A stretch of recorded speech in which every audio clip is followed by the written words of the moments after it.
Good evening and welcome to the regular meeting of the Board of Directors of the Bellevue School District. Today is Thursday, December 7th, and the time is 4:30 p.m. And at this time, we will start with roll call. Seema Sarafan. Carolyn Watson. And Director Aris has just walked in. And Kelly Aramaki, Superintendent. Okay, this time we will be having the Pledge of Allegiance, and I will be leading in that.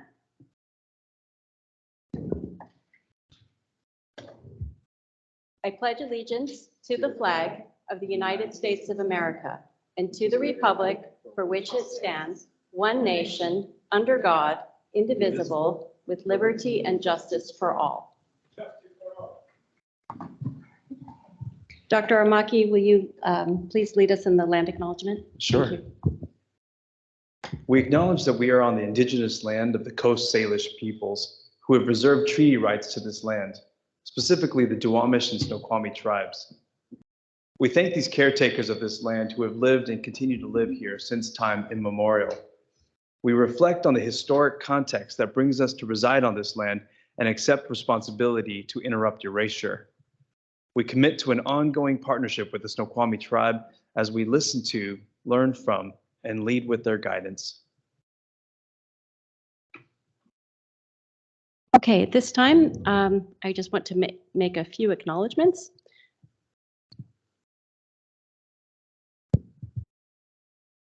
So December 2nd was National Special Education Day. The week of December 4th through the 8th, this week, is Computer Science Education Week. And the week of December 7th through the 15th is Hanukkah. It starts tonight. Additionally, I want to acknowledge that tonight is the night when we will be swearing in our newly elected board directors, as well as starting the new board. So at this time, I'm going to ask for a second to my motion to approve the agenda. Do I have a second? Second. Okay, any objection? Okay, hearing none, all those in favor, please say aye. Aye. Aye. Any opposed, please say nay. Okay, the motion carries. There is one item that had been on the published agenda, but I don't see here. And it does require approval by this board. And that is the approval of the minutes from the prior meeting. Can I ask our Chief of Staff if you have any update on that? It had been on our agenda. I don't see it right now. The minutes from the previous meeting? Correct. In the consent agenda. Okay, so I'm going to ask if we can pull from item 4.2, which is the approval of the minutes of the board meeting of November 9th, 2023, and ask for a second to my motion to approve only item 4.2. Seconded. Okay. All those in favor, please say aye. Aye. Aye. Any opposed, please say nay. Okay, the motion for approval of the minutes of November 9th carries. And at this time, I turn it to our superintendent, Dr. Kelly Aramaki, who will be swearing in our returning board director from the 2nd District, Director Carolyn Watson, and incoming board directors from the 4th District, Ms. Monica Webster, and from the 1st District, Mr. Phil Block. Superintendent Aramaki. Okay, great. Director Watson, would you like to join me down in the front? Okay.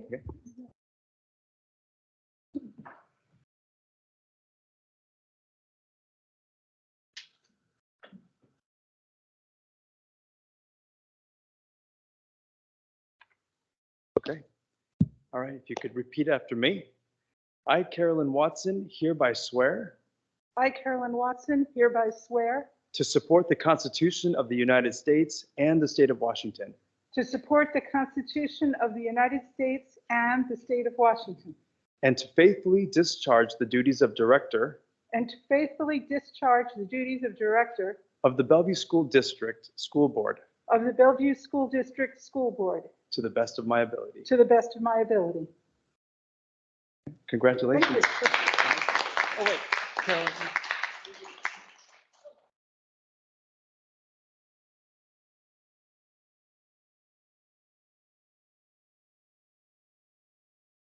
right, next we have Monica Webster. All right, repeat after me. I, Monica Webster, hereby swear I, Monica Webster, hereby swear to support the Constitution of the United States and the state of Washington, to support the Constitution of the United States and the state of Washington, and to faithfully discharge the duties of director and to faithfully discharge the duties of director of the Bellevue School District School Board of the Bellevue School District School Board to the best of my ability. to the best of my ability. Congratulations. Thank you.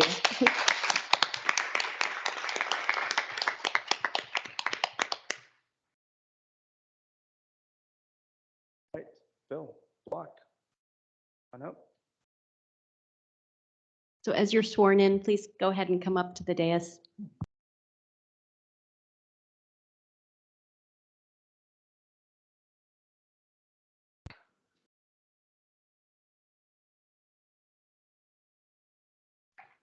All right, please repeat after me.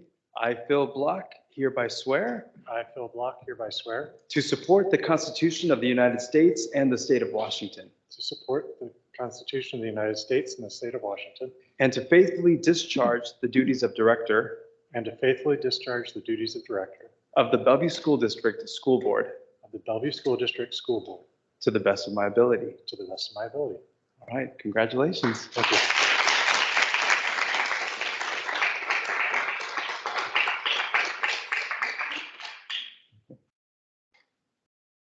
All right, at this point, Director Block will be stepping up.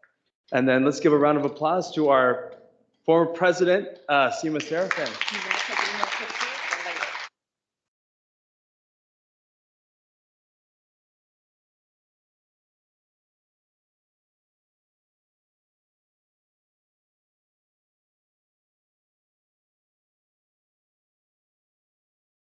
And at this point, Vice President Shui will be taking over the meeting.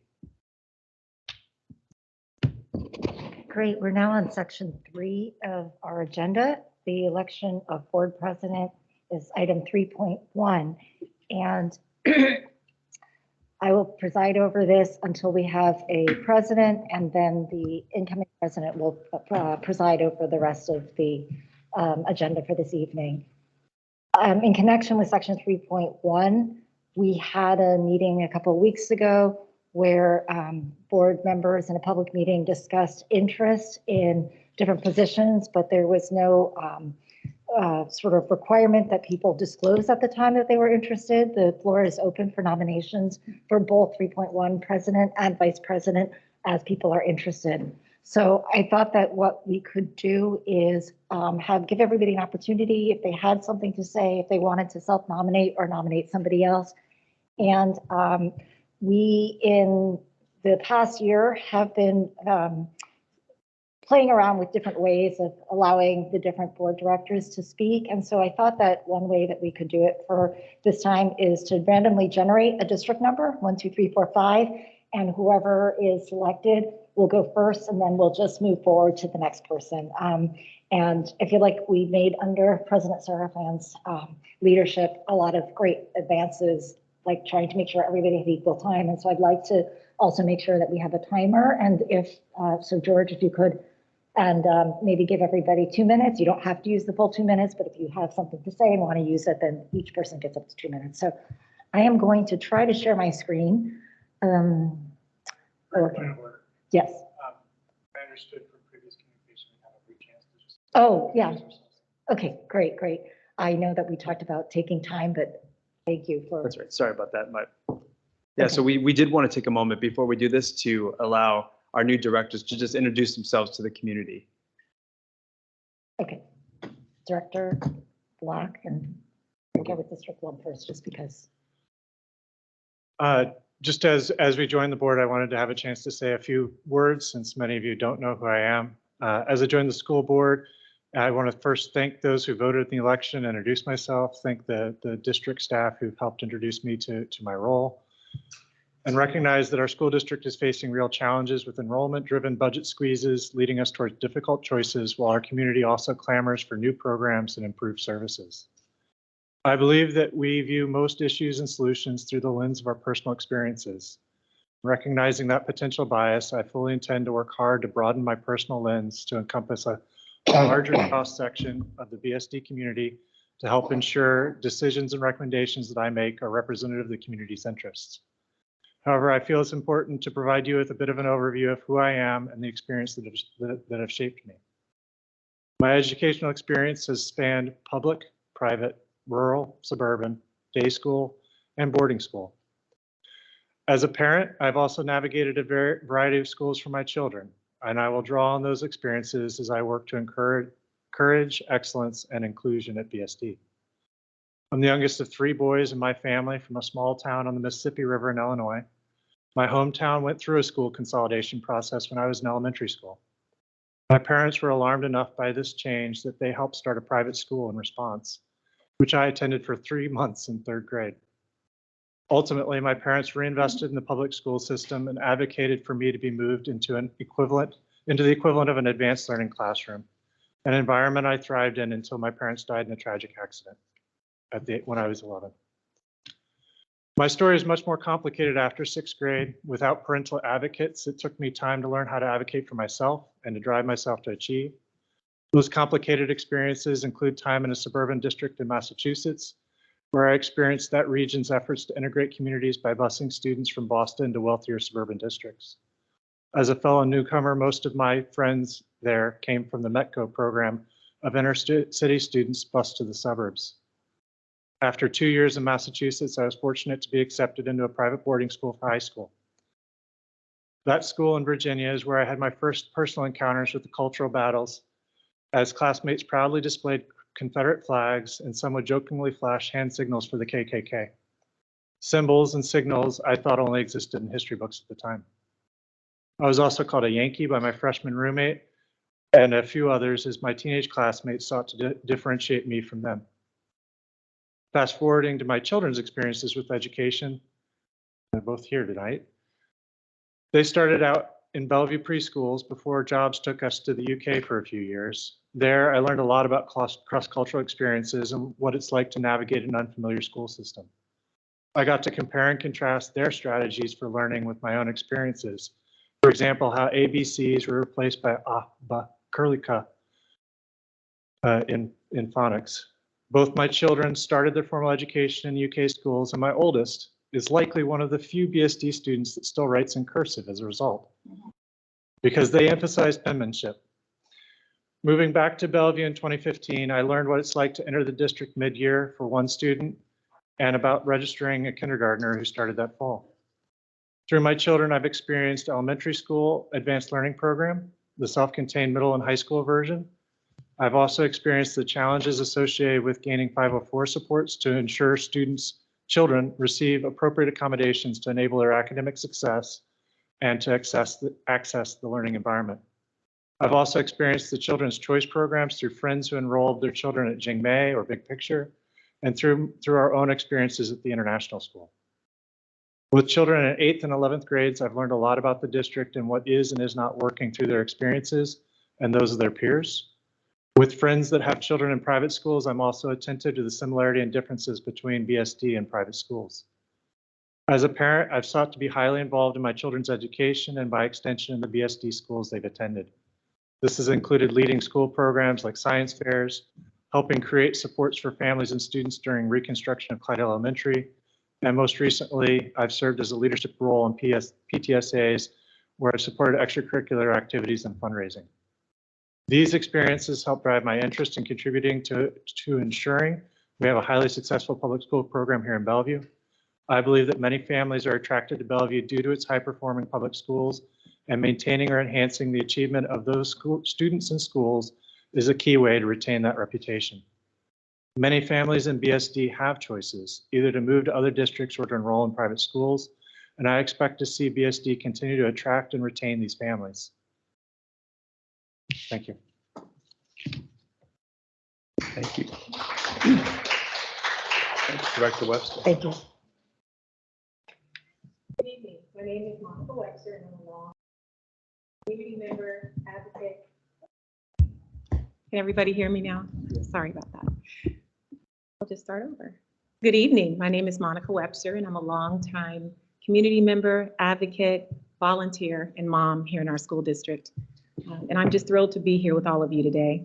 I've been engaged in community advocacy and district work for a number of years in various capacities, and have had the pleasure and honor of collaborating with many of you in this room. And I just look forward to our continued collaboration together and with our new superintendent, Kelly Aramaki.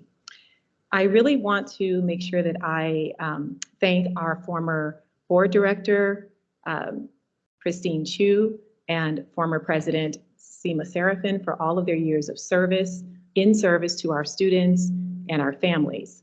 You know, it really takes all of us working together to keep our school district strong, supporting our students, supporting our families, supporting our staff and our community. And it is going to be my honor to work in partnership with all of you. Thank you.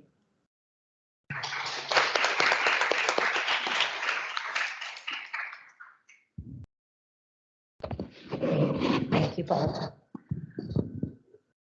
All right, let's see. I don't seem to be able to share my screen, George. I don't know if it's it might be a setting because of.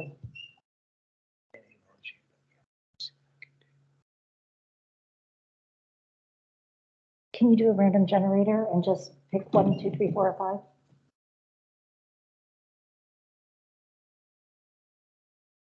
I had a very cute wheel of names that I use when I teach to select, but it's very colorful. You can imagine it. And otherwise, George, if you could just pick a number with a random generator, and then whoever's district it is, we'll set a timer for 2 minutes, or you could just decline and say that you don't have a nomination or self-nomination.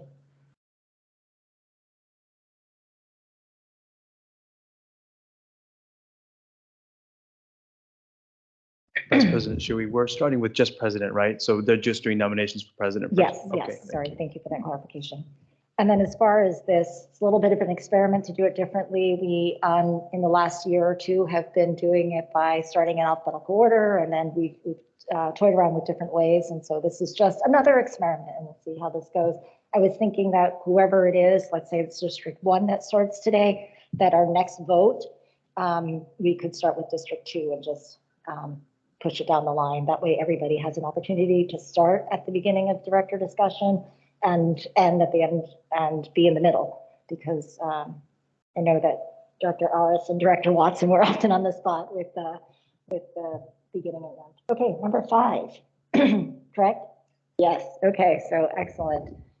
Director Aris, could we set a timer for 2 minutes? I won't take 2 minutes. I will not be. No comment. No comments. Okay, great. Then we'll go to 1. I would like to nominate Director Watson for school board president. I met with each of the sitting board members as well as incoming board member Webster during the process of running, and I was impressed by Director Watson's considerable experience and vision for the future of Bellevue School District. Excellent, thank you. Wow, thanks. Okay. Director, position 2. You can have no comment, correct? And no comment at this time. That leaves number 3. I'm Or- 2. Oh, 2, sorry. Okay, you're 4, sorry, Yeah. 2. I'm 2. Two, So sorry. am I supposed to? Yeah, you comment? can comment, right. 2 minutes. Yeah, well, I would like to put myself forward as a candidate for president of the school board. I have been vice president under 3 different presidents now, and I have seen all kinds of precedents and incidents and things, and it is my belief, I don't even have my microphone on, it is my belief that the president is here to support and clear the path for the other members of the board to accomplish the work. And I would also hope to support the superintendent in his success. I have no agenda other than what is best for the district, and I don't want to do anything without your collaboration and hopefully as much buy-in as possible. I also want to continue on the path of building on the things that came before to ensure that we do the things we're supposed to do as a school board, which includes budget oversight, which is a very difficult thing right now, and working with the superintendent, having goals around advocacy with the legislature, examinations of goals and curriculum and policies that need modifying, but it's all working as a whole board to do all of the above. And as a board president, I would be providing the structure and trying to clear the path for the other members to accomplish things. Okay, thank you. Can you set the 2 minutes again, George? Thanks. At a meeting a couple weeks ago, we were expressing interest. I described my reasons for also being interested in running for the school board. Primarily equity and inclusion, making the directorship accessible to all members of the community, regardless of race and gender, of course, but also physical and other disabilities and challenges, and people who are single parents, people who are caretakers, caregivers of their elderly parents. And one way that I believe that this exhibits is by beginning and ending our meetings on time, having predictability and reliability. I also said that one of the things that's important to me is having the flexibility to say yes, but also recognizing that sometimes when you say yes, it causes other consequences. As I said, primarily I would love for the directorship and the officers' positions to be more accessible. There are a lot of things that I'll continue to talk about and advocate for, regardless of my position as an officer or as a director in the coming time ahead. But I've decided after very thoughtful and lengthy consideration over the last couple of weeks that although these are the things that are important to me, and I will continue to be a strong advocate for equity and inclusion, including in these positions of leadership, and especially in these positions of leadership, that I will not be self-nominating. And then we are at, yeah, I think we're good. We've gone through four because four already. Yes, okay, I think we're good. Okay, yes, would you like to make a comment? Yeah. So I do just want to share kind of what I think is important in a board president.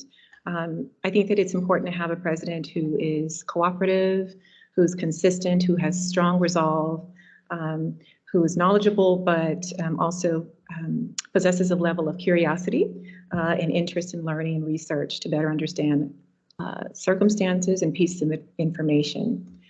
Longevity on a board is also a factor that should be considered, and I had a chance to work alongside Carolyn as a volunteer when the board still had committees, and I feel that she demonstrates all of these qualities and would support her being board president. Oh, thank you.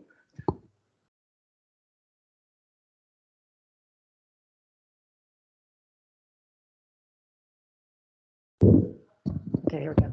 All right, I think we are at the time now for the vote. And so since we started with 5 with the discussion, we're going to start with 1. This is a little complicated, but I'm trying with the vote. So I think that the motion would be a motion for, because Carolyn is the only one, Director Watson is the only one, or is the one who's been nominated. So the motion would be for election of Director Carolyn Watson as president of the 2023-2024 school board. And do I need to second that motion, or am I voting at this Second point? it first. I please. second that motion. Okay, so we'll go ahead and vote, please. As a reminder, directors, this is one where you do need to do a vote. Oh, roll call. Okay. So roll call meeting. Just, Each of you by name. yep, okay. So Director Block, Phil Block, aye. Yes. Support Carolyn Watson for president. okay, Director, position number 2, Carolyn Watson. Aye. And I, of course, am Joyce Shuey in position 3, and I am in favor of Carolyn Watson. Monica Webster, and I'm in favor of Carolyn Watson. Jane Norris, aye. Excellent. The motion carries unanimously. Congratulations, President Allen.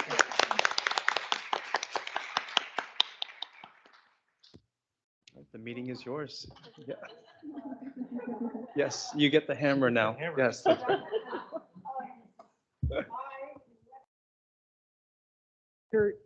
I left my Robert's Rule of Order cheat sheet on my printer at home, so we're going to be winging it.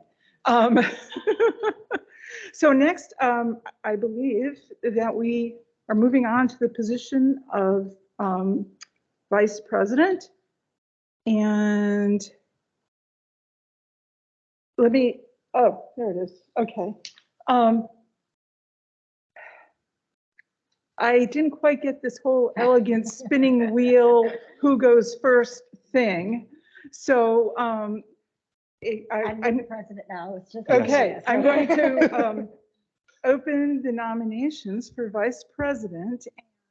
I'd like to call on you in a nice, fair order. So do we have the random number generator, or? We can do that, or if you want to start with 3, since we did 1 and 2 to start. Okay, who's 3? I am 3. All right, Okay, and I'll just pass on my turn right now. okay, let's go to 4. So I would like to nominate myself for vice president and kind of give you some reasons why. So I'm running for vice president because I'm committed to supporting our students, families, and community, and have demonstrated that over the past 15 years through multiple volunteer roles, both in our district and our community. I feel that I'm good with working with all of the board directors on this team. I'm open-minded and can maintain a positive collaboration while also honoring each person's personal perspectives. I'm open and willing to assist the board president with duties and responsibilities, and I have established and maintained positive relationships with many people within our community over the past years, some of which do not share the same perspectives as I do. And I think that's very important in a leadership role. I believe I'd make a strong VP. Okay, so next 5. Pass. Wrap back to 1. No comment.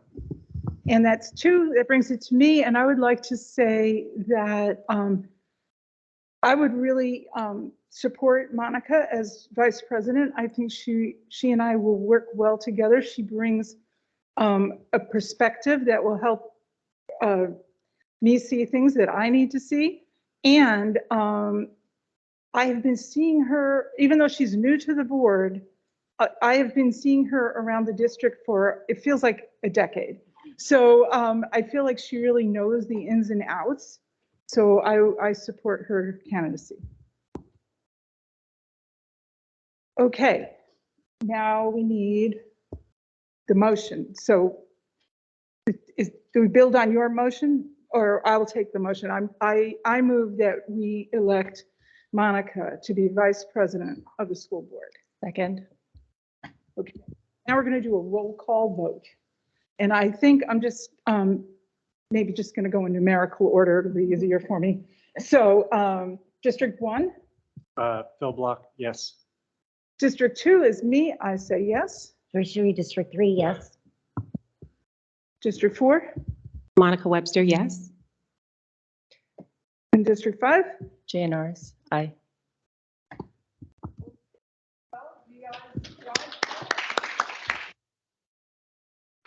All right, now moving on.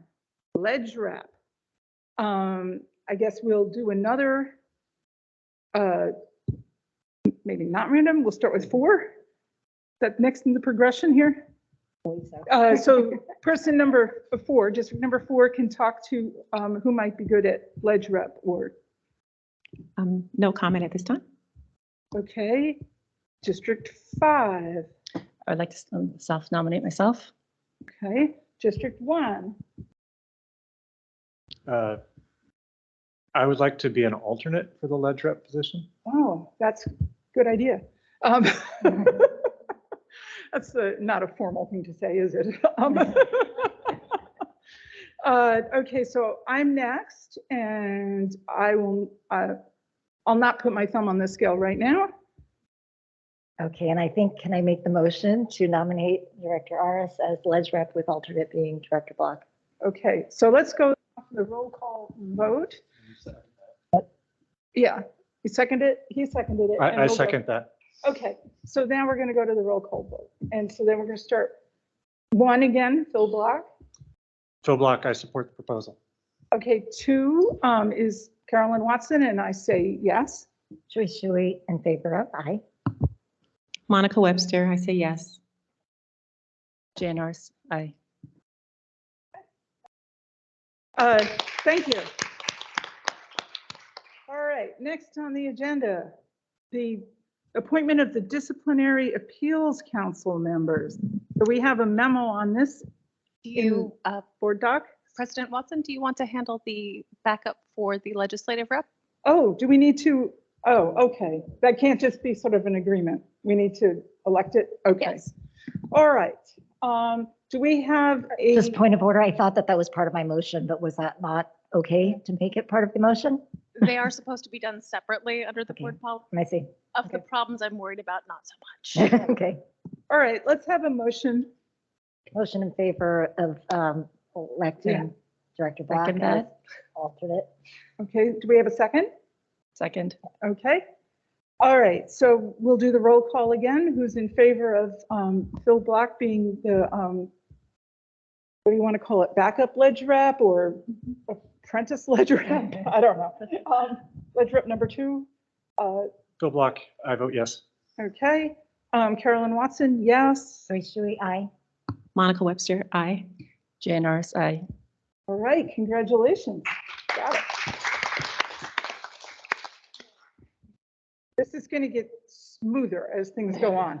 All right, now we're going to go back to the to the DAC, and we're going to figure out who we're going to appoint to be the board representative to the Disciplinary Appeal Council. And I think, if I'm correct, remembering correctly, last time we had one point person, but we had the rest of us kind of on deck because sometimes they need somebody and they need somebody right away. So if that's agreeable, we can incorporate that into the motion. President Watson, the policy says one representative and one or more alternates. And Okay, you're accurate. Last year, there was one rep and four alternates. okay.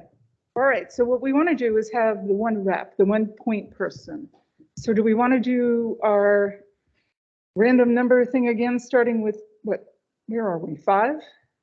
And it would be great if somebody could help us keep track of Right, it. right. Or, It was a good idea at the time. yeah, so position 5, would that be Jane? Pass. Pass. All right, rep to 1, any nominations? No comment. 2 is passing. 3, Is passing. And I would like to self-nominate for the position. oh, great. I mean, thank you. Okay, so let's consider that a motion for Monica to be the representative to the Disciplinary Appeals Council. Can we have a second? I second that motion. Okay. All right, we're going to do again another roll call vote, and I'm going to say Phil Block. Aye. Carolyn Watson is aye. Joyce Shuey, aye. Monica Webster, aye. Jan Norris, aye. Wow, thank you. It's great. All right, so Monica is going to represent us at the DAC. And everybody else needs to sort of follow along and be ready to step in case Monica's not available. All right, now we have the appointment of the board liaisons. President Watson, my apologies to interject again, but you need to appoint the parent representative to the Disciplinary Appeals Council as well. There's a memo there recommending a name of a representative as well as an alternate.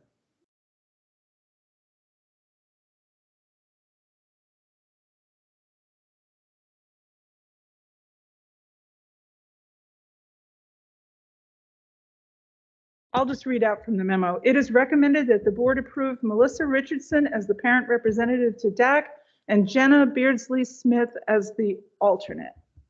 So, Seconded. Was that a motion? yeah, is that a, is, That was a second. all right, I guess that's a motion and that's a second. So now we're gonna vote on this.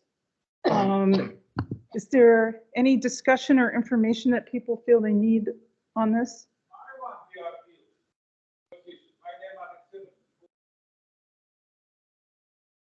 I think for our community understanding of what this really is, maybe we should give a little bit of clarification and how we came about and the community volunteers. Okay, and how are these parent representatives nominated? Director And Watson, I'm happy to talk a little bit about it, having been. Okay, please. Yeah, I was going to say, having been the representative the last couple of years with all my fellow board members as alternates, the DAC, as President Watson said, the Disciplinary Appeals Council is a body of 5 people who review appeals of student disciplinary actions. And so it's a really weighty, important role because you've got children, students who have received some sort of disciplinary consequence. And if they and their families want to appeal, it's important to have that opportunity. And so this body of 5 people consists of different representatives from the community, including, as you just heard, a board member and people from the administration, and then also a community representative, which is appointed by or recommended to be appointed by the PTSA. And so the PTSA has their vetting process, and they have recommended to us that these folks, Melissa Richardson and Jenna Beardsley Smith, as the alternative, be the representatives that they appoint. So maybe John can clarify a little more, but the memo that we have here says that the district had solicited parent representatives district-wide and had asked those parents to complete a brief application. So there was a selection process for the names that appear here. correct. In fact, that happened last year, and many of the parents that applied and said that they would be prepared to serve were prepared to serve again. And then the PTSA, you've got their recommendations in front of you tonight. And if I can clarify one other thing, is that we did have a discussion a couple of years ago, but whether it needed to be a parent. And we did talk about that it's a community, it is open. It tends to be parents because they've got children and are invested in the decision, but that was a clarification that we made a couple of years ago, I believe, that it wasn't required, correct, to be a parent?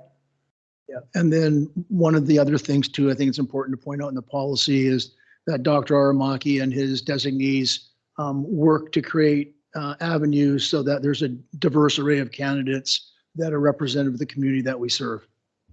So I would like a motion to approve the candidates as stated in the memo to the board. Second. So moved, and then second. Yeah, okay. All right. So now I don't think this one has to be roll call anymore. So I'll just say all in favor, say aye. Aye. Aye. Anyone opposed, say nay. Any abstentions? Oh, okay. All right, so the representative to the DAC has been appointed. Okay. Section 3.5, point of clarification, which is that I thought that at one of our recent meetings, we talked about possibly tabling this for the. Yeah, so did I. So I was hoping someone would step in with a memory of that. I think. Yeah, I That think we was spent a some- decision that we left for the board to make, since all of you would be sitting here tonight and it would be a different board than was here previously. Mhm. And if any one of you wish to have the matter postponed to a date certain or a date uncertain, you can do that. Okay, I'd like to move that we postpone it to one of our meetings in January. Should I choose a date? Which are the dates? I think that identifying either the first or second meeting in January is sufficient. I propose, if it's not too late, that maybe folks can recommend the second one, because I don't think we've had adequate time to talk about the different board liaisonships. And I think that giving us the next meeting to talk about what they are, and then voting and expressing interest at the second meeting in January would be what I would like to move that we do. Anybody else want to raise their hand and address that, or? I think that is fine, but there is one liaisonship which I think we need to consider if someone stepping into sub, which was the one, I'm now blanking the one. Are you thinking about YouthLink? Yes. Yeah, there's one where it was actually written in the foundation documents of the So group. and SEMA was the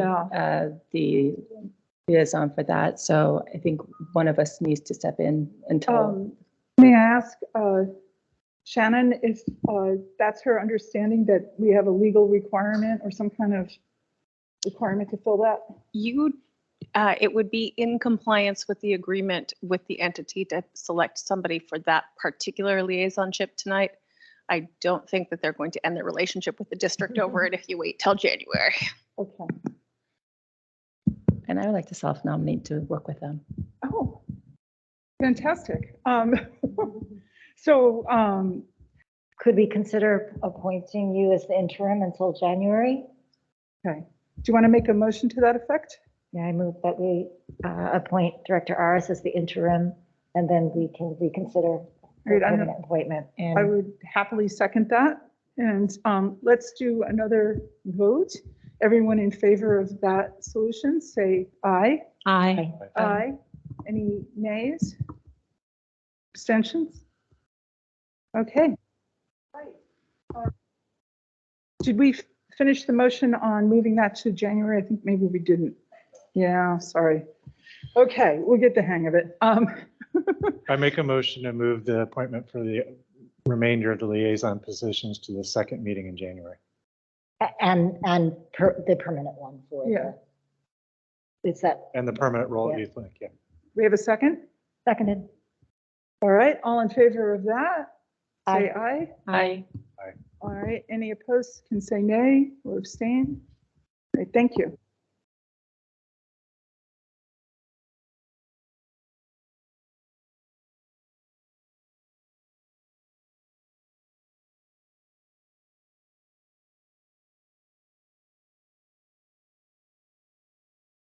Okay, next I need a motion for approving the consent agenda. This consent agenda minus the meeting minutes that we approved at the top of the meeting because there was no sense people who weren't on the board approving the minutes from before. So we got that done. But the rest of the consent agenda. I move that we approve the consent agenda.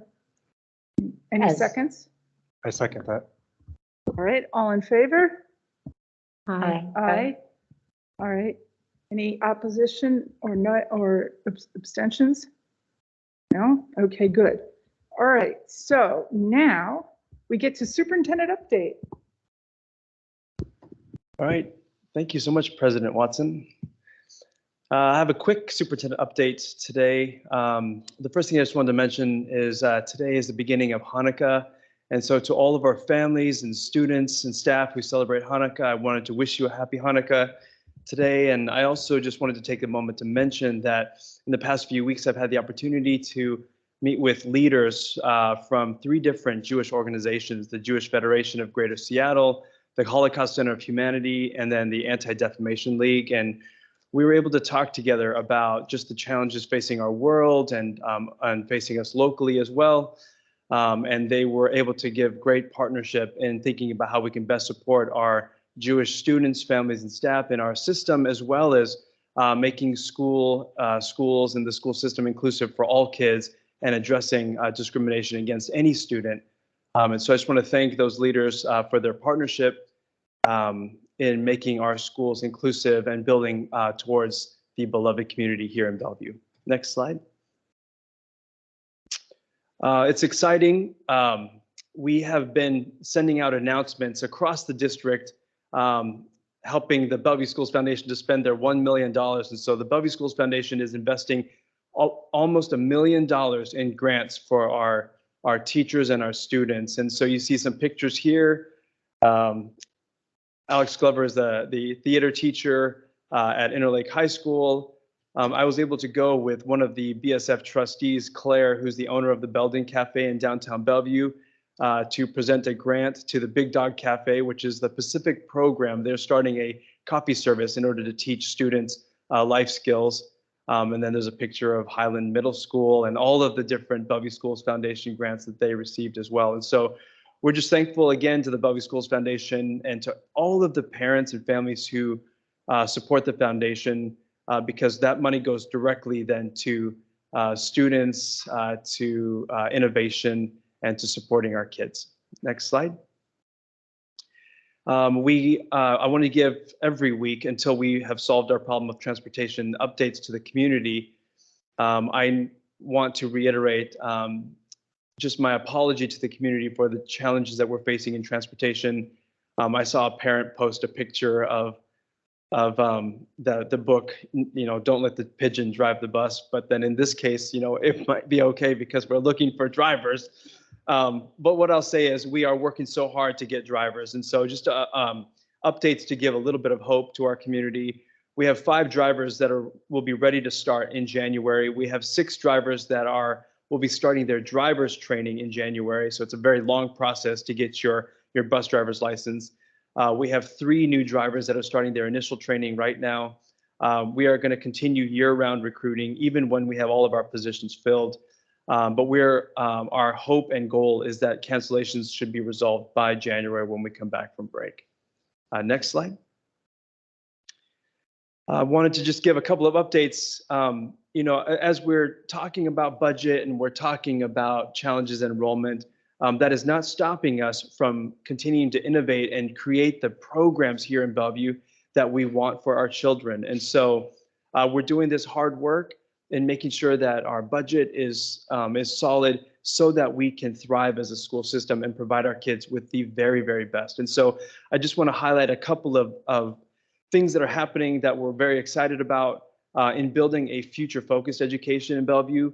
The first one is there's 2 pictures here of Sherwood Forest Elementary School. The one in the bottom left is a couple of students who are participating in an engineering design challenge. And so you may not be able to read it, but it says their job is to design and build a model of a new levee to protect the city from future flooding. And so, talk about very current and relevant learning. But then you can see down below in that picture is the same words, but in Spanish. So that's a dual language class. But Sherwood Forest has taken on the STEAM theme this year. And so they're doing all of these projects around STEAM. Science, technology, engineering, arts, and mathematics. And then in the top right is another picture of Sherwood Forest STEAM program. They're doing a design project in collaboration with people from GLY. So the building company that does a lot of the buildings here in downtown Bellevue, they went to Sherwood Forest to help the kids in looking at design and building. So we're excited about these things that we're building out in our schools. And then the other 2 things that I'll just mention is that Bellevue is such a global city. We have families from all over the world, and we want to lift up kind of this sense of global citizenship and the learning of languages. And so we have world-class language programs in Spanish, in Mandarin, in French. This year we started Arabic, and we're excited because we've announced that this fall we will be launching Hindi at the elementary level, which will be located at Ardmore Elementary School alongside our Arabic program. And then we're going to be starting Korean at the elementary level, which we are going to locate at Newport Heights Elementary. So we're excited about these new programs. We're also going to try to build Hindi and Korean into the secondary offerings that we have. But we are wanting to bring the very best to our kids and to our community. Next slide. And that might be the last slide actually for me. Yeah, that's it for me. Thank you. Okay, so now we're going to public comment. Oh, sorry. All right, we don't usually, I don't think, have reactions to the superintendent report, but Yeah, we do. okay. I just want to have, if you could expand on your information on the Korean and Hindi program, what grades are we starting with? Sure. So at the elementary level, Korean and Hindi are going to start kindergarten first. And so we're going to start kindergarten only. So if you have an incoming kindergarten student and you're interested in joining one of those programs, we have information nights next week. All of the information is on our website. And then every year after that, we will build up. We are also looking at starting it at the middle school level as well for kids that are interested in taking Hindi or Korean. Okay, so I think, for future agendas, we may want to add a little bit where we could ask a question or two like that and not feel like we're off the plan.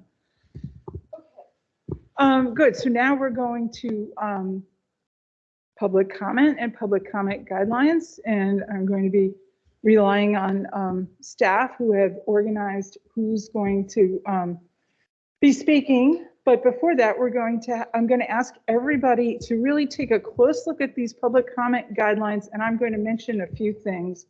One, we usually only have 20 minutes. Tonight, I think we've decided to do 40 because there's so many people here who would like to speak. Everybody is going to have 2 minutes with a timer so that we can maximize the number of people that we can really hear from. And we're not going to be responding as a board spontaneous to it there's a number of reasons for that, but we are going to have to cut you off when you get to 2 minutes, and that can be disappointing. But just finish the phrase. You don't have to stop like mid-word, but finish the phrase of what you're saying, and then we're going to just have to go to the next person. We may have to interrupt you. I hope I don't, but you can see the list of things.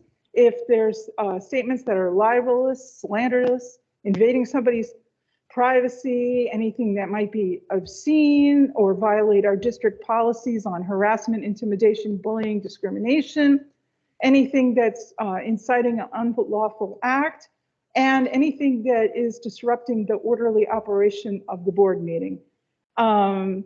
So we can maintain order by having those who are disruptive removed, but however, I'm really thinking that's not going to happen, right? Everybody's going to follow along with the rules, and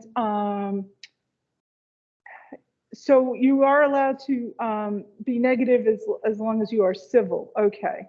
And you can always, if you didn't get a chance to talk, you can always email us at board@bsd405.org.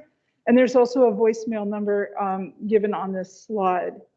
And we can receive communication in your language of choice. So with that, we are going to start. And John Harrison is going to help us. I'd be happy to help with that. We've got, as you can see, 18 speakers tonight. We have 11 folks in person and 7 on. They're all in person. My mistake. We have 18 speakers, all in person, which is great.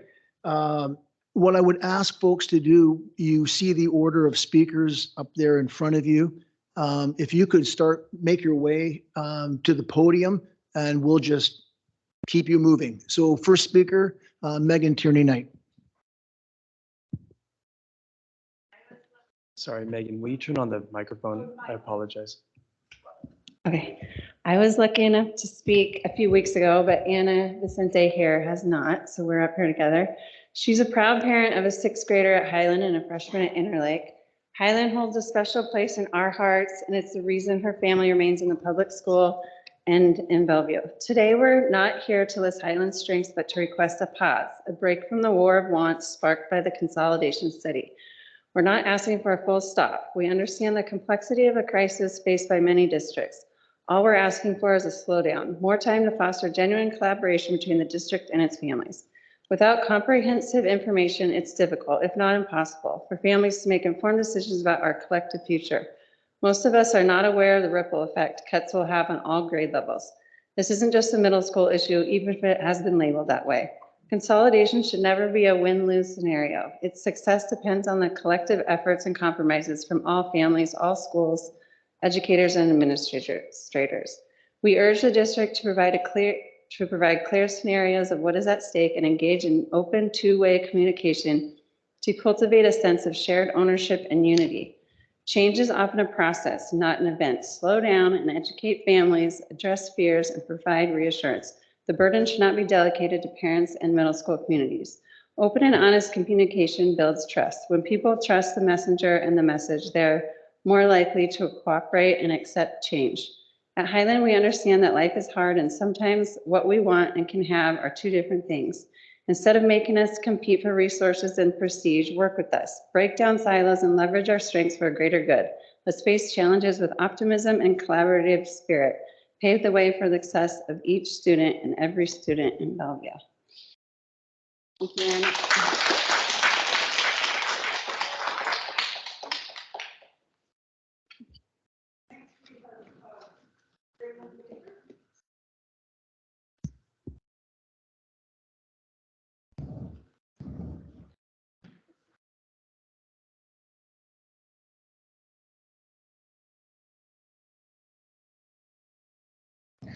My name is Raylan Mahelani Baker, and I'm a fifth grader at Phantom Lake Elementary.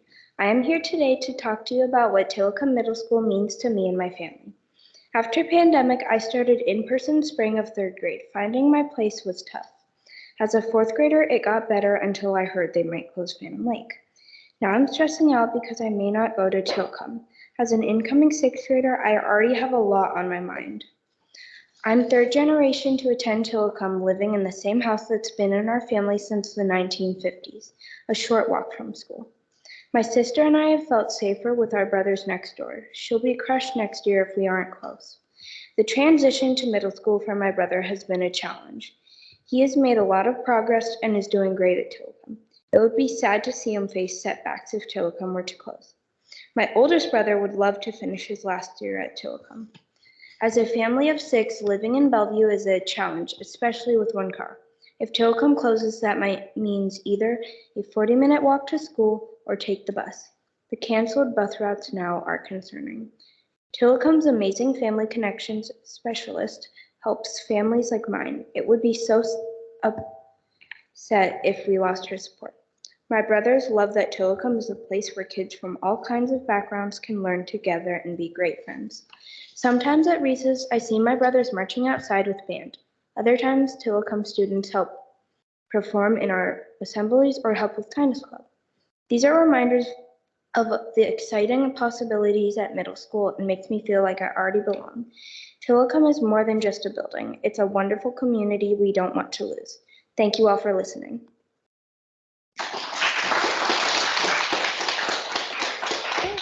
Next, we have Lily Paculdo.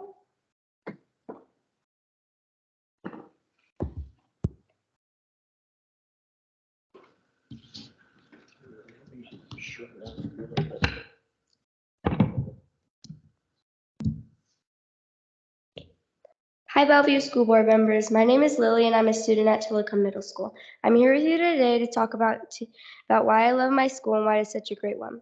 First and foremost, the area. Did you know that 91% of the students live within a 15-minute drive and 75% live within a 25-minute bike ride? We really are a true neighborhood school. This is also why Tillicum is great to our community because it is so helpful for many families who live near Tillicum, considering their work hours and their transportation limits. Now look inside Tillicum. I love our school because we learn so much and everyone gets to explore their different interests. It is also a great place where everyone can be themselves, and one way that Tillicum offers this is by having no dress code. Many students feel comfortable wearing what they want without being told what they cannot wear. Tillicum offers a broad range of clubs through our unique programs, such as career and technology classrooms, like robotics lab, computer lab, and shop/makerspace. These are great classes and programs that Tillicum offers because it makes the students happy.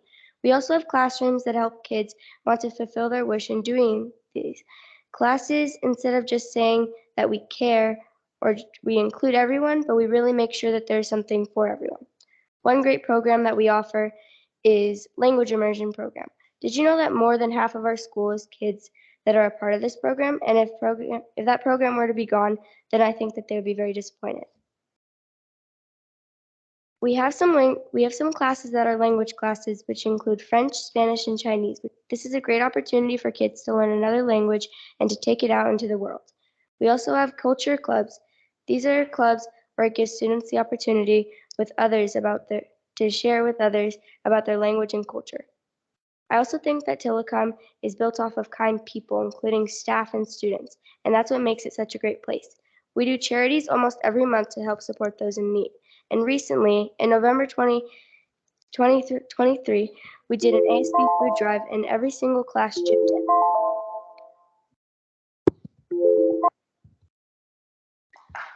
All right.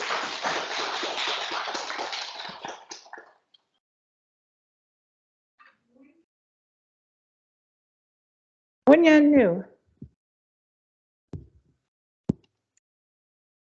Good afternoon. I'm Wen Yan, a proud parent of a bilingual program student at Telecom Middle School. Today, I advocate for preserving our schools. Telecom Middle School has been instrumental in shaping my child's education, fostering not only academic growth, but also a crucial cross-cultural understanding. The dedicated teachers and supportive community make it a second home. Concerns about potential school closures prompted me to emphasize the importance of preserving Telecom Middle School and similar institutions. Schools are more than buildings. They are hubs of learning and community development. Recently, Eastgate, another neighborhood school, was closed. Closing Telecom would mean no neighborhood school remains, impacting the same neighborhood twice. Telecom can welcome more students and introduce additional programs like Hindi and Korean alongside the existing Spanish and Mandarin programs. Telecom is a welcoming community ready to embrace more students. Instead of reducing schools, let's explore alternative solutions, collaborate, and innovate to ensure ongoing success. I urge the school district board to consider the impact of potential closures. Telecom Middle School and other are the foundation of our community's future. Let's work together for a bright future for our children. Thank you.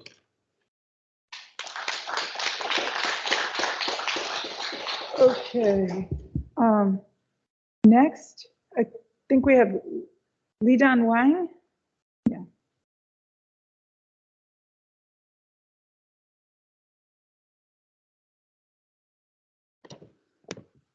Hi everyone, my name is Li Dan. I'm a Telecom parent. There are 300 letters written by Telecom students who want to save their amazing school and want their voices to be heard. Today I'm gonna read one of the letters.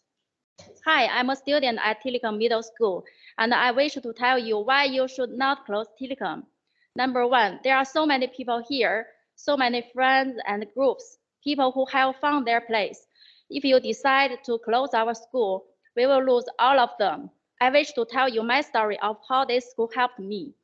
After 5th grade, I was depressed and sad. After COVID, I felt nervous and scared to talk with people. Keeping alone and just felt confused.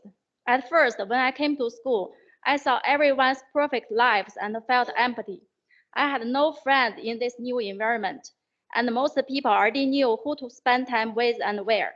At this point, I was seriously thinking of committing suicide. Of course, I knew my parents would be heartbroken, so I didn't do anything. This is around when people at this school started talking to me, and I made friends. I joined the school play, met new people, and found hobbies. Around July, I finally knew where I belonged. The teachers who were always kind to me and students who were never mean definitely helped me. If you close this school, you may deprive others from this same experience, and they may do what I did not. Number two, the programs here is known for having the nicest language teachers and an amazing band, orchestra, and choir.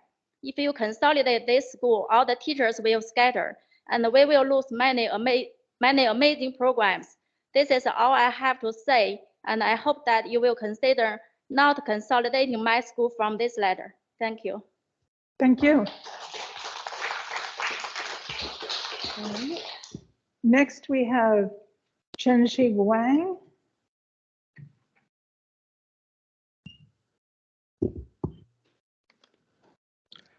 Hello, everyone. My name is Chengzi Wang. I'm a Telecom parent. Thank you so much for letting my voice be heard. Not just mine, actually, but the voices of many Telecom students, parents, and the community. Please keep Telecom open because Telecom marginalized communities have the highest percentage of students meeting state standards in English and math. Adjusting for advanced learning, Telecom tops the BSD middle schools in state standards achievement. Please keep Telecom open because Telecom has been running 2 bilingual programs, Spanish and Mandarin, successfully. My daughter is a sixth grader in the Mandarin program, and her English was a bit behind. Thanks to Telecom, she is catching up really quickly. Telecom would be happy to accommodate more students and has the capacity and expertise to do so, along with more programs. For example, Hindi, Korean. Please keep Telecom open because Telecom is a neighborhood school where the bus routes are clustered around the school. Over 90% of the students live within a 15-minute drive, 70% within 25 minutes bike ride. We are a true neighborhood school. Closing Telecom would have a larger commute impact compared to other schools. Please keep Telecom open because Telecom represents a microcosm of our diverse society. With 31% Asian, 34% white, 15% Hispanic, Latino, 15% two or more races, Telecom mirrors the diversity of the BSD. Please keep Telecom open because Eastgate and Spirit Elementary took our burden in the consolidation last year. Closing Telecom would impact the same neighborhood twice.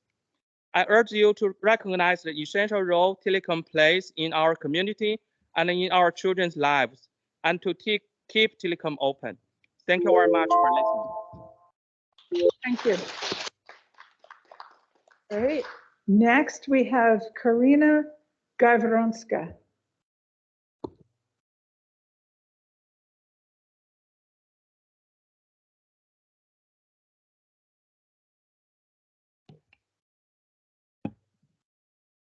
Hello, I am Karina and I'm a 7th grader at Telecom Middle School. Although I have Thank you. Hello, I'm Karina and I'm a 7th grader at Telecom Middle School. Although I would have wanted to come up here and talk about why schools shouldn't be consolidated, I understand that it's a substantial financial burden to keep all the schools open. So I've come up here instead to discuss why Telecom shouldn't be the school to be consolidated. To start, Telecom has a highly welcoming and diverse community that accepts minorities such as LGBTQA, people of color, immigrants, and along with others. I identify with one of those minorities since I am an immigrant, and knowing that I belong in Telecom has always made me feel a sense of contentment. I moved here from Ukraine because my parents wished for a better future for me. Evidently, I couldn't speak English, so I wasn't able to befriend anyone in school. This was upsetting for multiple reasons, but fortunately, I was able to learn English quickly while participating in class activities due to the effort of many wonderful teachers. Regrettably, this isn't the situation for everyone since not every school has socially beneficial accommodations for students who don't already know English. Fortunately, Telecom has always provided ways to help students who have yet to learn English, a way to participate in regular class activities and communicate with their peers. In addition, Telecom has provided an environment where students can be proud of themselves, whatever their sexuality, race, or religion may be. Whether through posters in the hallways or the teachers showing that they care and hanging up various meaningful flags, Telecom has never failed to let a student express their identity and never fails to respect it. Due to the many reasons I listed, Telecom should not be one of the schools to be consolidated. Thank you. Thank you. All right, next we have Stuart Reynolds.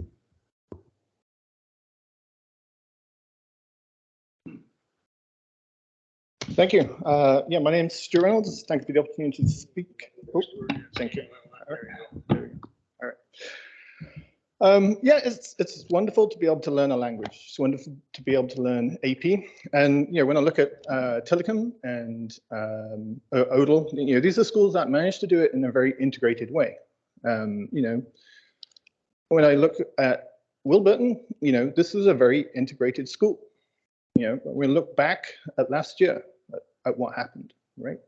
So we ended up displacing well-integrated schools with, essentially a school that serves less lower income, less homeless people, less special ed, less students with disabilities, non-highly capable students, fewer of those, and fewer English language learners, right? We chose to take that segregated population of that school and displace that demographic.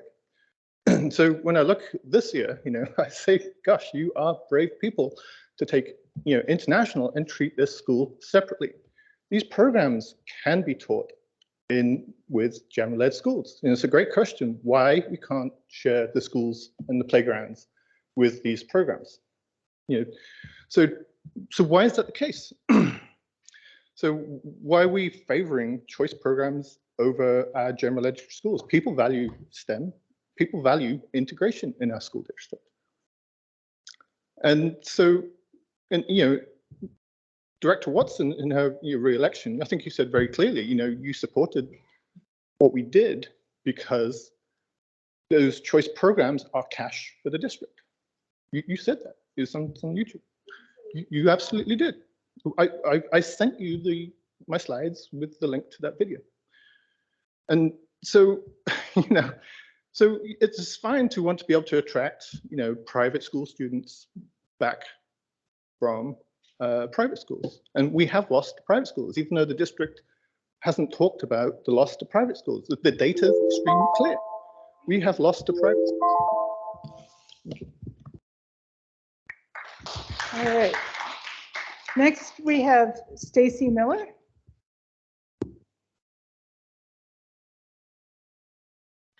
Hello, Bellevue School Board of Directors. My name is Stacy, and I'm a proud parent of a Highland 7th grader. I'm here today in support of Highland students, teachers, staff, and families. Highland Middle School is an extremely welcoming place. I believe it follows Bellevue School District's mission, which is to serve each and every student academically, socially, and emotionally through rigorous and relevant education that is innovative and individualized. As a learning community that values one another's humanity, we provide courageous support for an equitable and exceptional education for all students. All of these things and more happen at Highland, and that is in thanks to the teachers, staff, and community that supports the school. Academically, the teachers go above and beyond to help every student, whether it's through time spent in tutorial or communication to parents. You can tell that the teachers really care. The dual language program that is offered at Highland is exceptional and provides so much opportunity for our diverse community. The innovative education that my son receives goes above and beyond and is part of what makes Highland so special. The Highland Health Center, which is located right on campus, offers no-cost medical care to those that need it. Attending Highland Middle School not only provides a well-rounded education, but it provides well-rounded people. I should know my husband is a Highland Middle School graduate. I want to bring to light what cuts to Highland Middle School could mean. Potential cuts to 7th period tutorial or after-school clubs and activities could be detrimental to the Highland students. Many use this time to get help on schoolwork and participate in sports or activities that they haven't had the opportunity to participate in because of cost or other obstacles. Removing these things from the Highland population could intensify already existing inequities. I ask that when you are making these very difficult decisions, please remember the portion of the BSD mission statement, which reads, "We provide courageous support for an equitable and exceptional education for all students." Thank you.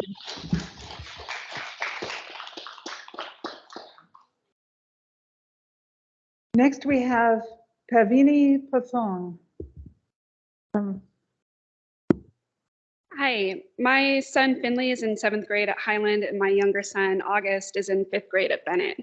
Way back when I was a middle school kid, I went to a similar school to Bennett, a neighborhood school with excellent scores and a homogeneous population. My middle school is like Highland, pulling from different types of neighborhoods with kids from a diverse set of circumstances and backgrounds. I made an entirely new set of friends, and I learned so much from that experience.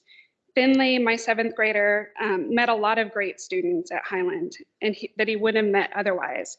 I love that he's learning about other cultures and traditions, which has resulted in a lot of interesting conversations between us. He also has come home having learned a few new words and phrases in other languages and is so excited by that. I'm sure they're all good, wholesome words and phrases. Finley has had amazing teachers. His first day of 6th grade, he told me that he had the best homeroom teacher, Ms. Clarkson. That was out of character for him. He's not the most effusive preteen. I know a lot of us shudder at the thought of having to teach middle school, but I was amazed to learn that the teachers I've met so far at Highland love and are excited to teach that age group. I'm so grateful for that. Also, the facilities in my middle school, which was, again, a long time ago, where we had electives shop and home ec. The kids' choices of electives at Highland is amazing, and he's already had the opportunity to do a day of coding at Microsoft. My youngest son, August, is struggling with math in 5th grade. I don't think he fared very well during COVID. I'm nervous about him going to middle school, and was talking to another parent about this whose kids are in the dual language program at Highland. And she told me, don't worry, the teachers and staff at Highland will help him and he'll be able to catch up. It made me feel a lot better because I believe it. I believe that he'll get the help he needs to be a successful student at Highland. People ask me what I think of Highland, and I tell them, send your kid, it's great, they'll love it. Thank you. Thank you.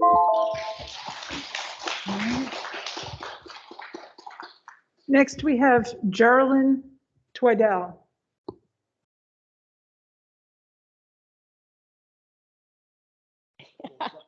Sorry, I even got boots on, but heels. Thank you. Hi, my name is Geraldine Twaddell. I have a son, Keegan Roth, who attends 7th grade at Highland. I wanted to share my family's perspective and experience at Highland. Initially, we did not want to go to Highland. This was because the concern with the bad reputation, the poor academic scores that perceives this school. We applied for open enrollment at Tillicum and were waitlisted #1, but was not accepted in. So we decided we would give Highland a try. Keegan had a pretty tough year in 6th grade, but that was due more to him having to adjust and mature for the year.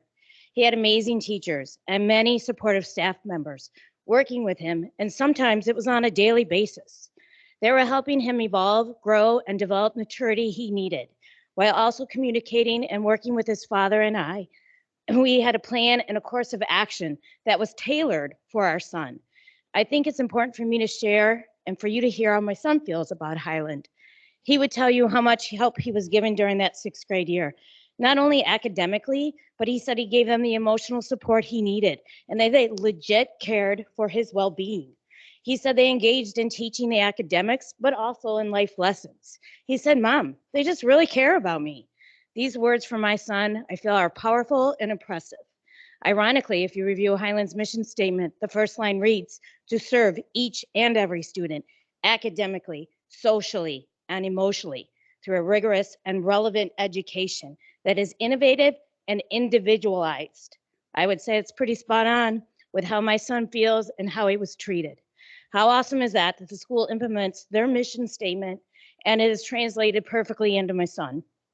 We were accepted to Tillicum for 7th grade. There was not a chance my son was going to change schools. One final note, my son is getting all A's. This is the first time in his academic career. Again, the dedication from these teachers and the school is 100% there. Our children are engaged in learning. They are growing and thriving. Thank you. Thank you. All right, next we have Chu Young Fu.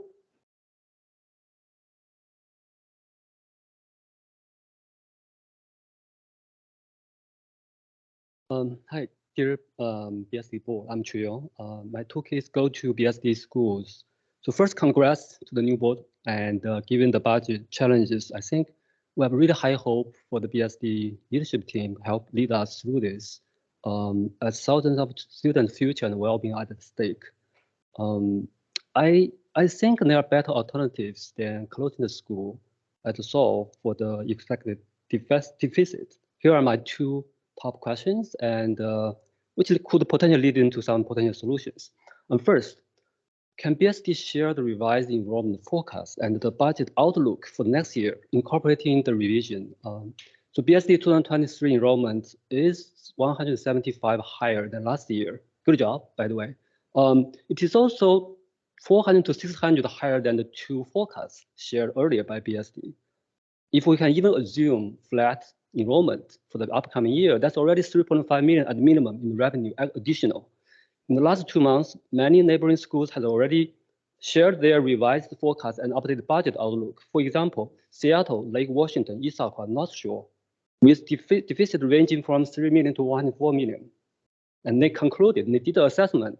They concluded there's no need to do any school closure for 2024 and 25.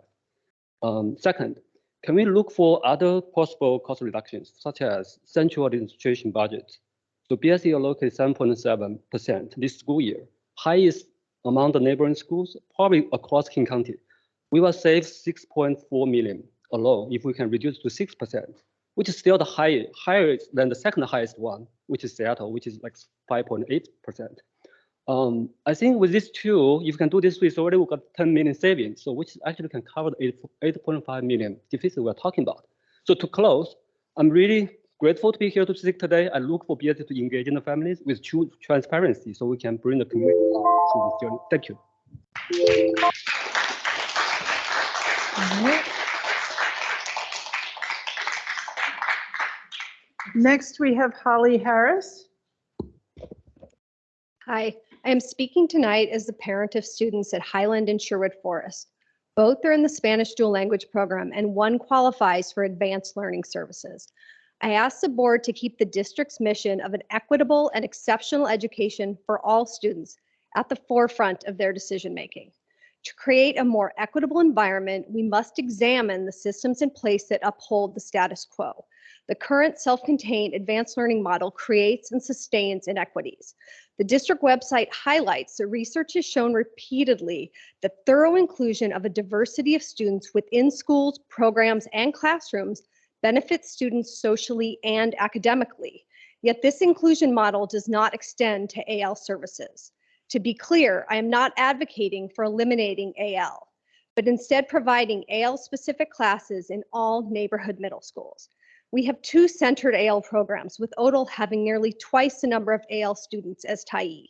Tyee is already operating as essentially a neighborhood AL program given its current feeder pattern. With approximately 1,100 AL middle school students across the district, there are ample numbers to have AL cohorts of 200 to 300 at all neighborhood middle schools. For comparison, the Spanish dual language program at Highland has 194 students, allowing for a robust Spanish language curriculum with well-qualified teachers across multiple subject areas, while also being part of a larger, diverse, and inclusive school community. Serving students in their neighborhood school would also ease the current bus shortage. Finally, not enough information has been provided on the impacts if we do not consolidate. Offering a 7th period in middle school is an incredible strength of our district. The loss of 7th period would hit our marginalized students the most, as access to course offerings such as music, technology, and arts are not accessible to many families outside of the school setting. I strongly encourage our district and school board to embrace their commitment to equity. Thank you.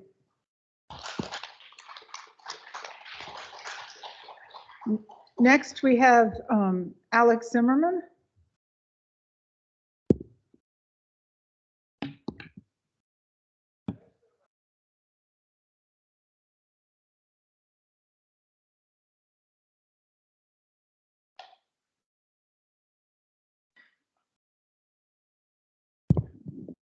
Hi, my name is Alex Zimmerman, and I'm president of Stand Up America. Guys, I like you. Very interesting people. Come here and talk U.S. Constitution, state constitution. I don't think so. What is, you know what does this mean? When I come, it's not first time and talk you about many times. I think you're doing something what is nothing to do with constitution. It's a problem. I call this damn fascist junta rules. This is exactly what's happened here. And I give you a couple examples. Number one, where it comes this policy so 10 people can speak for 2 minutes? I cannot find this in Constitution. I don't know, maybe in their own Constitution or in another country. This number one. And number two, too many limitations. Don't talk in this, don't talk in this, don't talk in this. I am a Jew, for example. When somebody will be next to me, he will talking about anti-Semitism, I accept him. When this come from Ku Klux Klan and he will talk in here, I accept him. You understand? I accept everybody because this us constitution. Why I moved to America? Because America 200 years ago have something what is belong to everybody, not only to Democrat mafia. You understand about talking what is control us for the last 4 years. So I ask you, when you remember constitution, stopping limitation, because limitation here come to classes, and discriminatory what is we have in classes come from you, because you key to everything.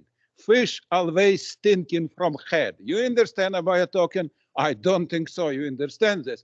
Because I spoke to you about this dozen times. It's very simple. We have a constitution what is equal to everybody who want to speak about America rules. Thank you very much. Okay, thank you. Next, we have Connor Williams.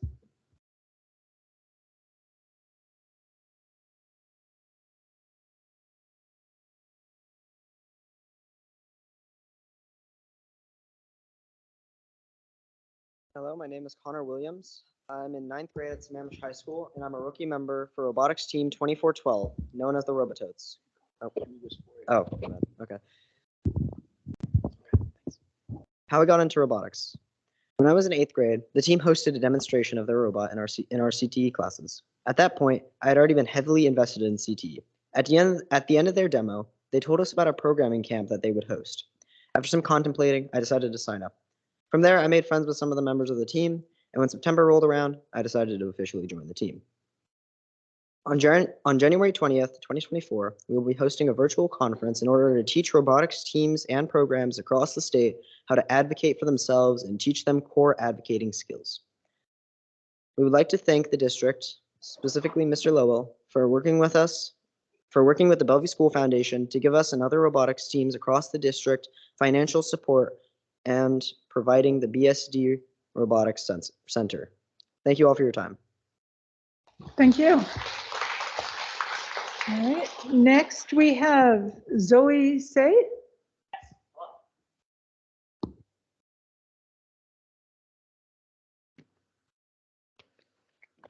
Hello, my name is Zoe Shea. I am a senior at Sammamish High School and a member of Team 2412, the Robotoads, like my friend Connor back there. Before I get into my team's current and future events, I would like to take a quick look back at the past. In October, my team hosted the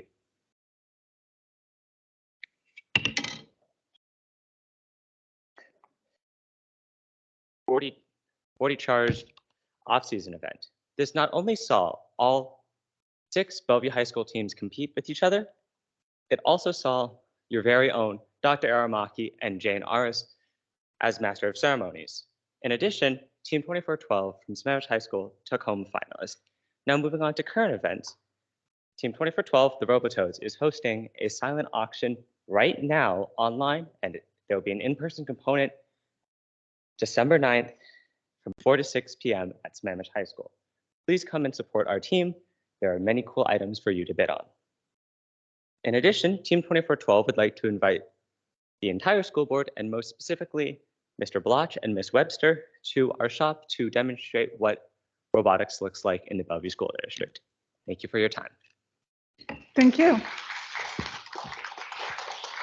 Next we have Yim Chang. Hi, my name is Yim. I'm a proud parent to a 7th grader at Tyee and 4th grader at Somerset.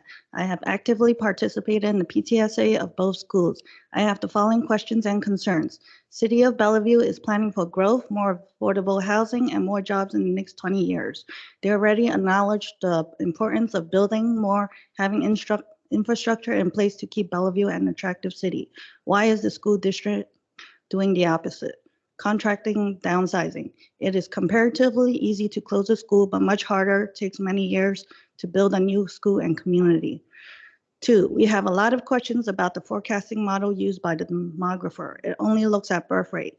Since 2010, immigrants have comprised about 73% of Bellevue's population growth. Most of the people living here weren't even born here. There are no indications that you have looked at other factors such as migration. Travel and immigration have already picked up since COVID. China has just reopened the country to the world. We have seen an increase in students who just immigrated to study here. Just Tyee this year, there has been an increase in 200 students. How are you so certain that enrollment is not trending back like everything else that is returning back to pre-COVID norms? We hope you can slow down, wait and see like Seattle School District. 3, BSD already has enrollment numbers for this year, but chose not to use it in their calculation of utilization rates. The numbers are out of date for Tyee. Enrollment right now is at 913, but you use lower number of 773. Same goes for Odo, 869 versus 922. Second, a parent pointed out capacity numbers for each middle school were lower last year than this year. I found the 2019 presentation when BSD was pushing for bonds to be approved, which was more consistent with the numbers last year. In 2019, even with all 3 portables used in Tyee, the capacity was 977. Thank you. Thank you.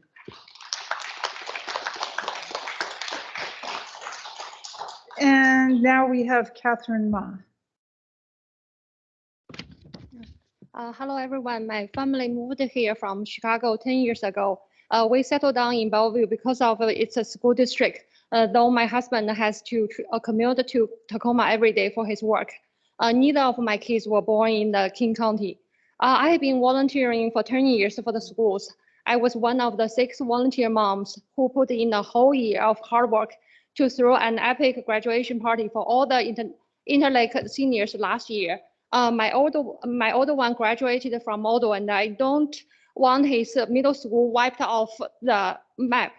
Fast forward to today, I'm the Tyee PTSA Science Club chair.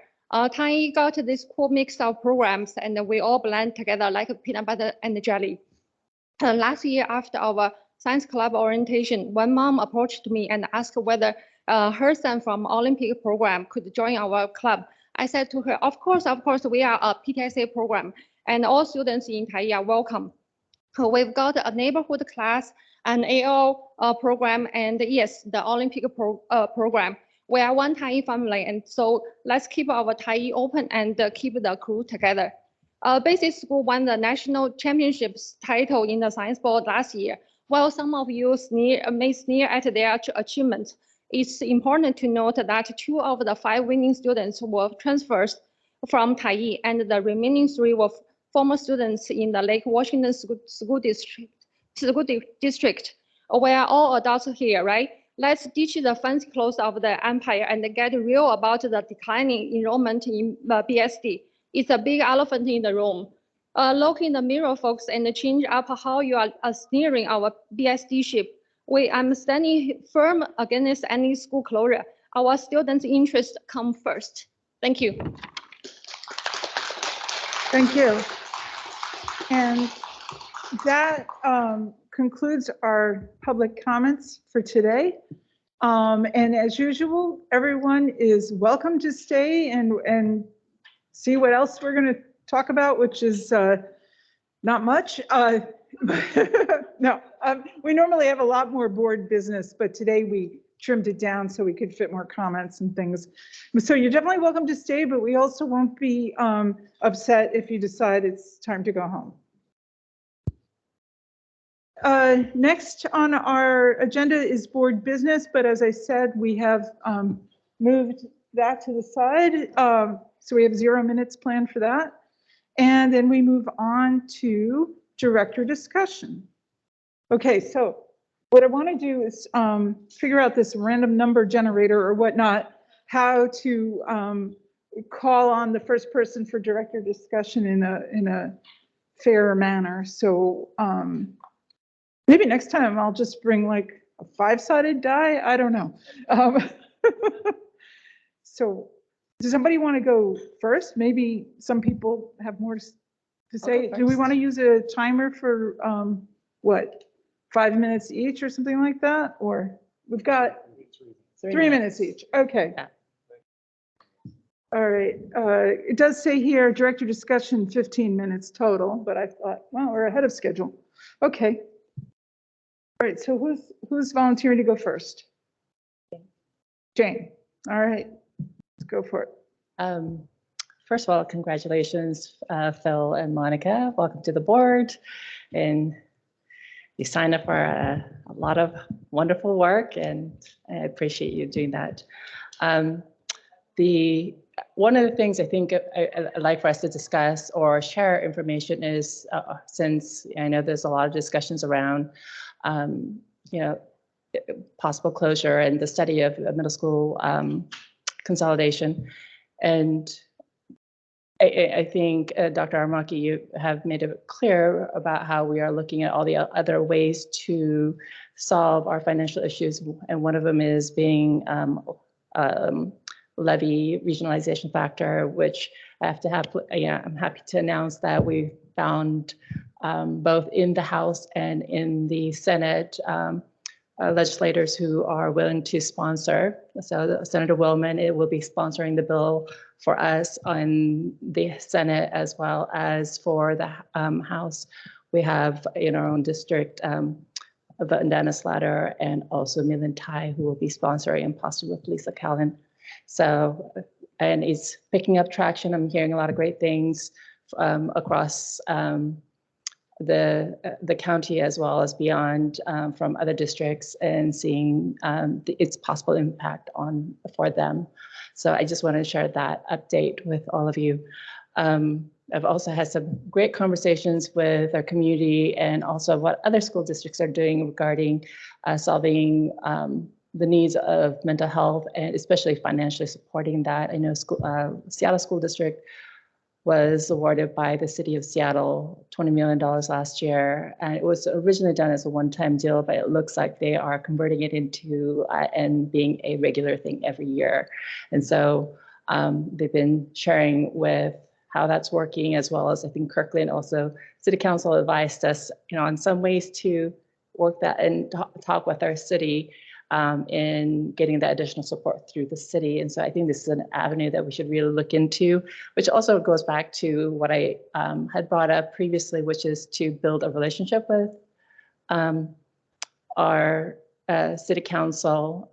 I have mentioned before, other school districts have built relationships and they regularly meet with their city council partners. And there are a couple of different models. One is all the board meets with all the city council. Another is liaisonship, which is they have two people going to both sides of the meetings and having conversations together on a regular basis. And what I'm hearing from the city side, from multiple cities, is that they very much appreciate it because it impacts how they make their decisions as well. So just wanted to pass that on. Wow, thanks. Who's next? Is there a timer? Okay. Hello, everyone. So within the children's, it's just an update that I have.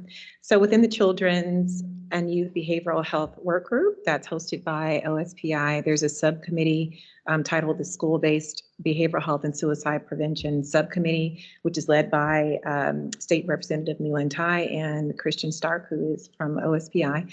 So I attended the meeting a few days ago where we reviewed the top 5 recommendations that will go into a finalized report and be submitted to the governor at the end of this month. So I won't go into a bunch of detail, but I'm happy to send you all the information via email so that you can look at the details. But the top 5 recommendations are: 1, funding for school districts. And let me explain what that means. So the ask is for a $5 million grant target toward local education agencies who have not been able to develop a plan for recognition, screening, and response to emotional or behavioral distress as required by law. The second recommendation was mental health training for school staff and resources for families. The third was lead agency for SBBH, which are school-based behavioral health centers. The fourth was mental health instruction for students and state mental health curriculum lead. And 5 was supporting behavioral health career pathways. So I just wanted to share that update, and I'll send you more information. It has lots of details. Oh, thanks. Do you have anything? Sure, but any order is fine. I don't know. I'm just getting random. Yeah. Do you want to go next? Sure, go ahead. Yeah. Yeah, I just wanted to reflect again that it's been great getting to have the support from existing school directors and meeting with Monica as well as the district staff, in addition to learning through the WASDA conference and getting to know a lot more about how budgets are put together and various factors that I simply hadn't had taken the time to learn until I would join the board. It's great to hear the public comment. They're all still right there. I apologize for accidentally disrupting one of the speakers as I tried to get online. I think that they make a lot of good points, which we'll consider, I'm sure, in the future. I know that I had some things that I campaigned on, which is what I'll speak to here for just a second. And one of them was ensuring that any school consolidation efforts consider a robust range of alternatives while ensuring that the district retains the frontline educators and programs that make our district appealing to families. I also think that we need to not lose track of some of the other things that are going on in the district or that have impacted district students as we keep moving forward. I continue to believe that there's a pandemic rebound ongoing in our students. And I think testing continues to suggest that student achievement in some schools is still down compared to historic levels, and that students have not fully recovered from pandemic-related learning and social emotional gaps, and that we need to continue to identify and support these students and provide a leading example of how high-achieving students across all our schools and socioeconomic groups. It's great to hear all the work that's gone into the transportation situation. I know that's something that we've been talking about even as I was a candidate. But it's also painful to see that chronic staffing shortages continue to impact BSD families, creating uncertainties around school bus service every week and limited pools of substitute teachers for teachers to call on when needed. I'm really excited to see new drivers training. I saw some pulling into the bus depot just the other day. I know that's happening. It's really exciting to see. And I'm looking forward to seeing those issues resolved soon so that parents and students no longer have to wonder if their bus is coming this week. Thank you. Thank you. Wow, you were prepared. Great. Welcome, Director Block again, and Vice President Webster. We're excited to have a very cohesive board going forward, and really welcome the collaboration that we've already seen present tonight. I have two things that I wanted to chat about tonight. One is along the principle and theme of what I talked about earlier, which is equity and inclusion and sustainability of this office. I wanted to share my experience as vice president of the board this last year and the importance, as I alluded to earlier, of the predictability, the start times and the end times. And so just wanted to continue to, we've got members of the community who work full time. We've got those people on the board as well. It is really hard to raise a family, to work full time, to have other volunteer activities, and not to have the predictability. I think we've done a great job continuing to be predictable, and I just urge us to continue to keep that in mind. One small, but not completely small aspect that I wanted to talk about in regards to that predictability is that when we set our agendas, that there's like a whole set of things that go into play with putting them online, with working through the different third-party software programs that allow us to post. You saw that we even have issues with, even if we have it set up a week before, we can have errors just because of the way that it replicates and the time that it takes. And so one thing that I would urge us to do, I know that there was a request, Director Block, to make some changes, and you wouldn't have known this, but it does set into motion a lot of other changes and requirements. And as I've said, I like to try to accommodate and say yes.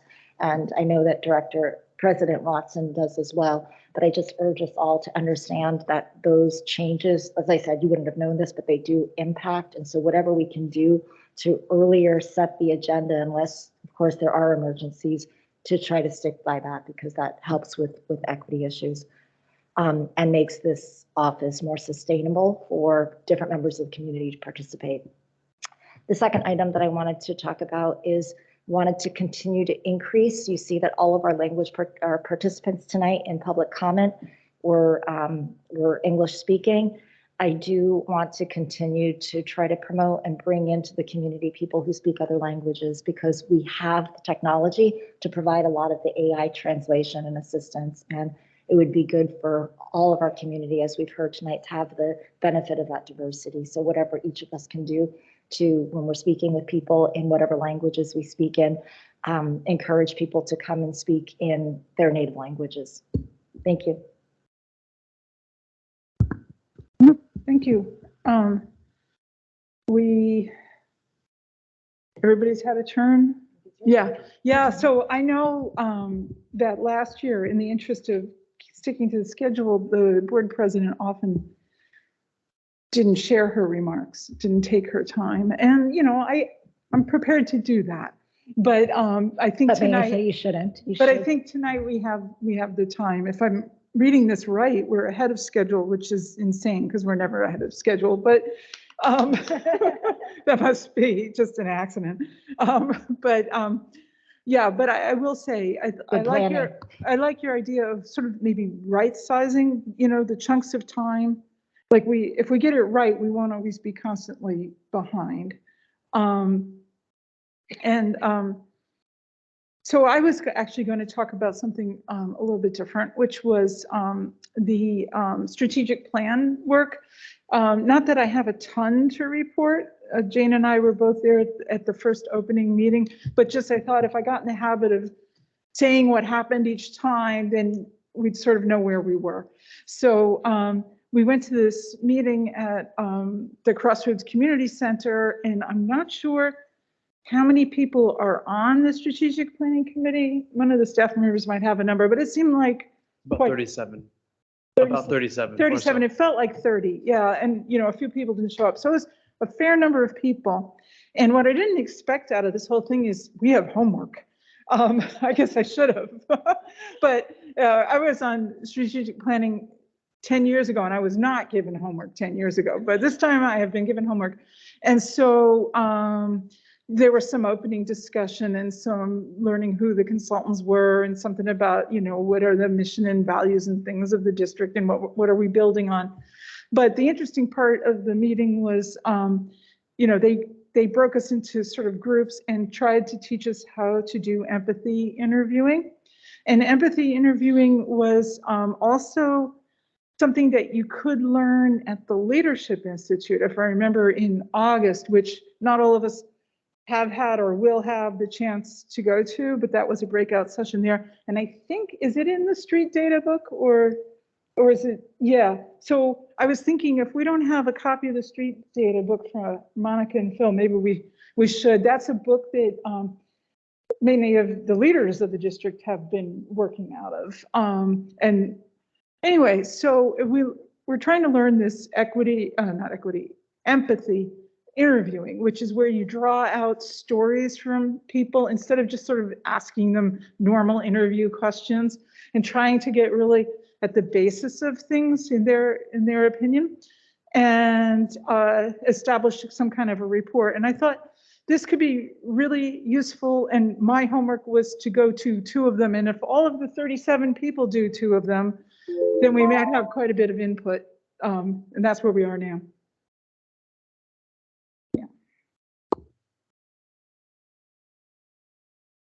Okay, so that was the end of my time and the end of our discussion. So we have an executive session here and we are going to need it. So what would you say? Could we take 5 minutes and start the executive? Do you want to take the whole 10 or it says the executive session would start at 6:30, but I thought maybe we were a little ahead. We could take a slight break, Sure. 5 minutes and then meet over in the other room for the executive session. Is that okay with everyone? Thank you. All right, there we go.